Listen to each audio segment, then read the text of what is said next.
আসসালামু আলাইকুম YouTube friends, কী অবস্থা, কেমন আছেন? আশা করি সবাই ভালো আছেন।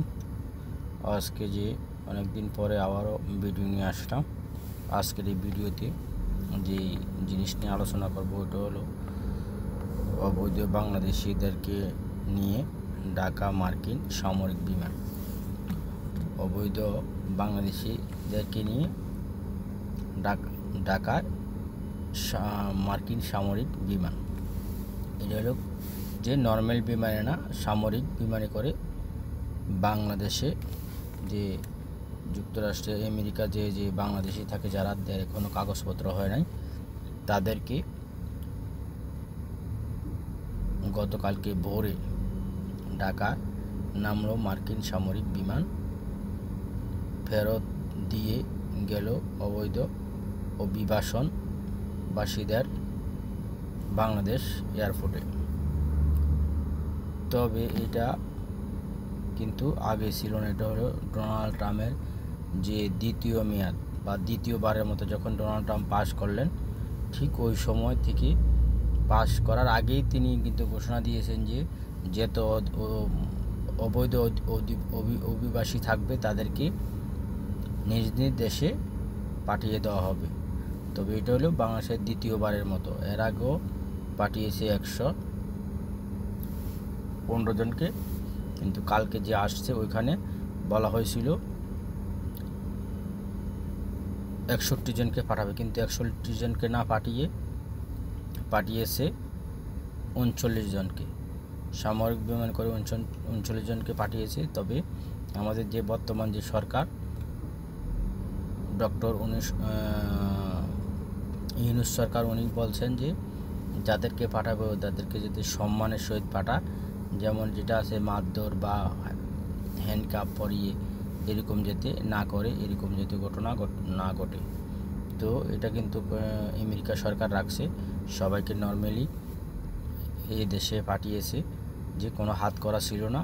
পরে জানা গেছে যে খবর নেওয়ার পরে দেখলো যে কোনো মারধরই করে নাই, যে যারা অবৈধ অভিবাসীদের পাঠিয়েছে বাংলাদেশকে। যাকে এটা একটা ভালো দিক, সম্মানের দিক। তারা অবৈধ ছিল বা কাগজপত্র হয়নি, তাদেরকে পাঠিয়ে দিয়েছে, ভালো। কিন্তু এখানে মারামারি করা বা হ্যান্ডকাপ পরা এটা একটা ভালো দিক না। যাই হোক, এটা thank you very much Yunus সরকারকে। আর হলো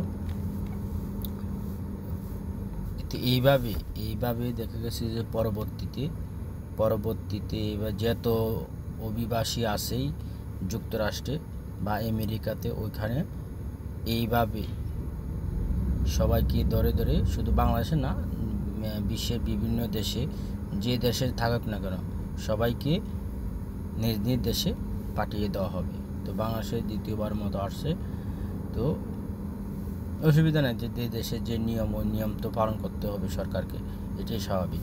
আরেকটা হলো আবারও জাতিসংঘের অধিবেশনে 2025-এ বিশ্ব কাঁপালেন ডক্টর ইউনূস। হলো জাতিসংঘ অধিবেশনে ডক্টর ইউনূস স্যার দ্বিতীয়বারের মতো ভাষণ দিয়েছেন সরকার থাকা অবস্থা। তো উনি ওখানে যে কথা নিয়ে তুলে ধরছেন জাতিসংঘের এখন বর্তমান যে মহাসচিব, সেই মহাসচিবকে ধন্যবাদ জানাইছেন বাংলাদেশের তরফ থেকে বা ডক্টর ইউনূস স্যারের পক্ষ থেকে। আর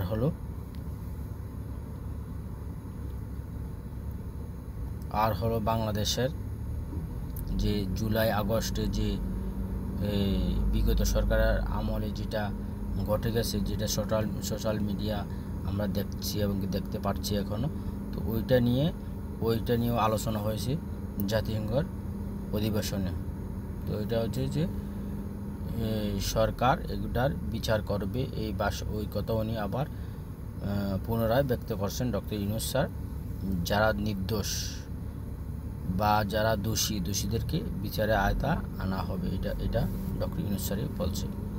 যাই হোক, ভিডিওটা কেমন হলো জানাবেন। আর হলো আমার ভিডিওটা সবাই দেখবেন, লাইক করে ফুল ভিডিও দেখবেন এবং সাবস্ক্রাইব করে দেবেন। প্লিজ সাবস্ক্রাইব করে দেবেন, সবার কাছে আমার অনুরোধ, সাবস্ক্রাইব করে দেবেন।